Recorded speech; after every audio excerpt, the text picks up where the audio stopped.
talking about food addiction, we're specifically talking about processed foods. It's not broccoli or steak, is it? No. Sugars and grains. Is that correct? Yeah. Sugars, for most people, sugars, grains, ultra processed foods.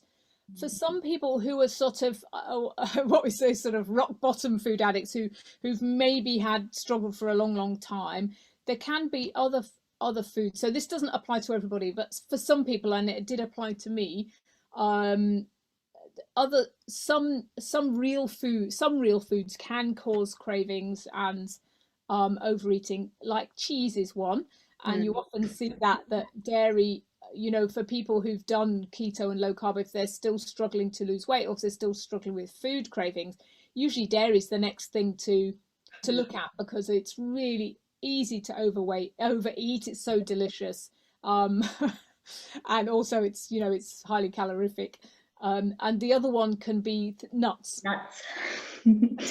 Roasted and salted, they often make people with food addiction problems that kind of go completely crazy.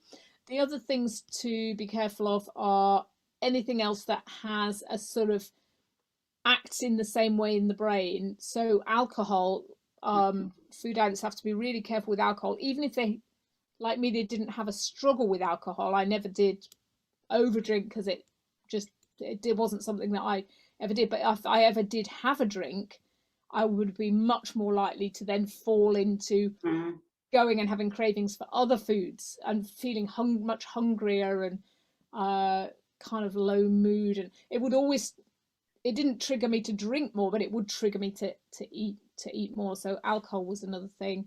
And yeah, anything that sort of acts in those reward centers in the brain, if you've really sensitized them by having a food addiction problem, they can, it's like it's like any addiction can be replaced by another addiction. That's why you see that people who've had a serious alcohol problem and they give up alcohol, they often turn to sugar, and will end up putting on weight. And it's the same with people who've given up smoking.